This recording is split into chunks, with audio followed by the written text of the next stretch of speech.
चष्म्याचा number घालवण्याचा दावा करणाऱ्या आय ड्रॉपच्या विक्रीचा परवाना 2च दिवसात निलंबित। मुंबईतील औषध निर्मिती करणाऱ्या कंपनीने चष्म्यापासून कायमची मुक्ती देणारं औषध विकसित केल्याचा केला होता दावा।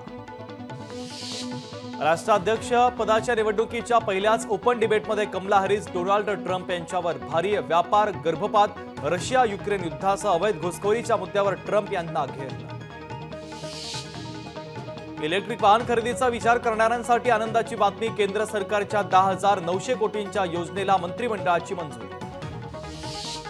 फुरसुंगी उरुळी देवाची नगर परिषदेचा मार्ग मोकळा। पुणे महानगरपालिका हद्दीतून फुरसुंगी उरुळी देवाची गावाला वगळलं। राज्याच्या नगर विकास विभागाच्या वतीनं अधिसूचना जारी।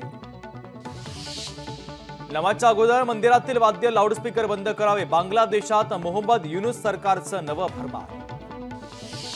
अजित पवारांनी घेतलं मुख्यमंत्री एकनाथ शिंदेंच्या घरच्या गणपती बाप्पांचं दर्शन। अजित पवार आणि खासदार प्रफुल्ल पटेल वर्षा निवासस्थानी। राज्यात नव्याने स्थापन करण्यात आलेल्या 93 आरोग्य संस्थांसाठी 2,603 कंत्राटी पदांची निर्मिती। सार्वजनिक आरोग्य विभागाचा महत्त्वाचा निर्णय। राज्यात साथीच्या आजारांनी वर्षभरात 68 जणांचा मृत्यू। स्वाईन फ्लू आणि डेंग्यूच्या बळींची संख्या सर्वाधिक।